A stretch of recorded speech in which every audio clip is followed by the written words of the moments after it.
Cross colors. Their bold, colorful, unapologetic, and socially conscious brand exploded onto the scenes in the late 80s and early 90s. Over the years, there's been plenty of discussion of which brand officially created the streetwear genre. Some say Stussy, some say Supreme. But today, I'm going to make a really good case as to why we should consider cross colors in this mix as well. I'm Nate the Great from TakeFlight214.com, and this is the rise and fall of cross colors, streetwear's forgotten forefather. But before we get started, please take a second, as always, to stop and smash that like button for us. Liking and sharing these videos is the only way to help smaller channels like ours continue to grow, and we can't do it without you guys' help. But with all that being said, let's jump into the story. Before streetwear was even a thing, there was cross colors. Carl Jones and TJ Walker founded the brand in 1989, when hip-hop was still very young, after noticing a void in the market that desperately needed to be filled. Both with a background in fashion and graphic design, their vision was simple yet powerful. Design bold, colorful clothing that reflected the energy of hip-hop culture while promoting unity, self-expression, and social awareness. It was all started in the early 80s. Carl's dad was an entrepreneur as well. He actually was a car salesman and owned a repair shop. But a young Carl had other ideas for his future. He wanted to get into the fashion game, so he went to design school. And as soon as he finished, he opened a small screen printing shop. For months, he worked out of his house along with TJ, searching for a new path.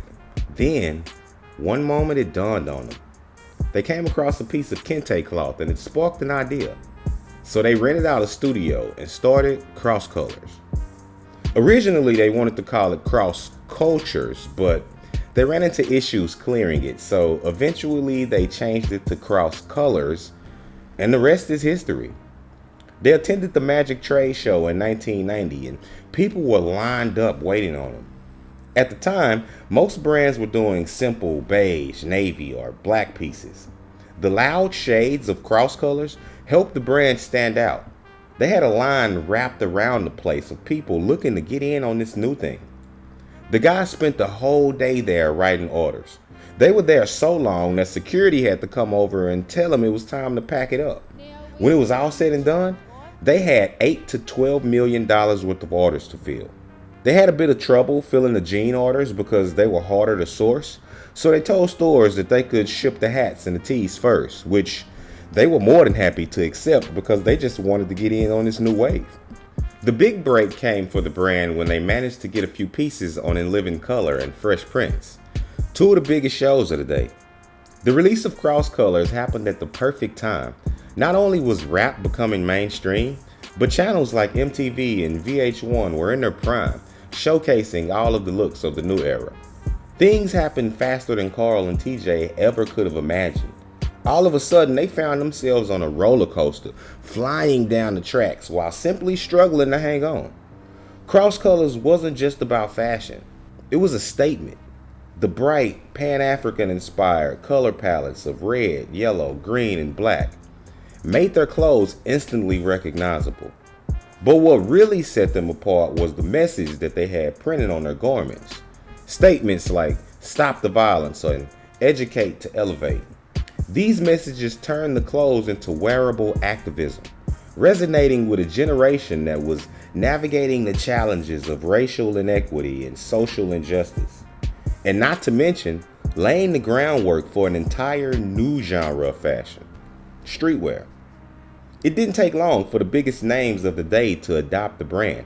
From Tupac to TLC, Snoop Dogg to Will Smith, Cross Colors became a symbol of cool, rebellious youth culture. These high-profile appearances catapulted the brand into mainstream fashion, making it a staple not just of the streets, but on TV screens and music stages worldwide. Cross Colors didn't shy away from tough topics. At a time when tensions in America were extremely high, particularly during events like the '92 Los Angeles riots, the brand became a voice for unity and empowerment. They used their platform to spark conversations about many other social issues other brands tried desperately to avoid. Cross colors didn't just make waves culturally, though, it broke barriers in the fashion industry as well. At a time when most major brands overlooked the street market, cross colors embraced it wholeheartedly. In fact, they were among the first brands to ever do so. Cross Colors was the first street brand to be accepted in the once bougie department stores like Macy's and JCPenney's, opening doors for all to follow. But this expansion would prove to be costly in the end. The big store contracts were a bit more than they could handle at the time. After all, they were still virtually a small company. They didn't have a CFO or a COO. There was no one really to actually manage the business side of things. The final nail in the coffin came when Cross Colors' biggest retailer, Merry-Go-Round, filed for bankruptcy, and Cross Colors couldn't withstand this blow. By the mid-90s, many other brands who had taken inspiration from Cross Colors began to gain a foothold. Labels like Fat Farm, FUBU, and Rockefeller, even the entire industry as we know it today for streetwear, they all ran because Cross Colors walked all those years ago. For years, Cross Colors lay dormant, sort of like a relic of days past. But then came the retro boom. And in 2019, after a lengthy legal battle over the Cross Colors logo, Jones and Walker revived the brand that had paved the way for streetwear as we know it. Cross Colors is more than just a fashion brand. It's a cultural icon. Its fall and subsequent resurgence highlights the power of nostalgia and the enduring appeal of bold, meaningful designs. For fans from the 90s, Cross Colors is a reminder of an era where fashion and activism went hand in hand. For young generations, it's a chance to embrace a brand with history, purpose, and style. Cross Colors' journey from rise to fall and resurgence is really nothing more than a testament of the timeless power of culture, creativity, and community. Its story is proof that great ideas never truly disappear. They just kind of wait for the right moment to shine again. But what do you think? Were you a fan of Cross Colors in the 90s? Would you consider them amongst the first streetwear brands? Hit us in the comments section and let us know. And if you made it all the way to the end of the video and you enjoyed what you saw, then please smash that like button for us. Liking and sharing these videos, especially at the smaller stage that we're at right now, is the only way to get the YouTube algorithms to notice us so that we can continue to grow. And if you want to be updated whenever we drop a new episode, then hit the subscribe button and then the notification bell so that you can be reminded when each new episode drops.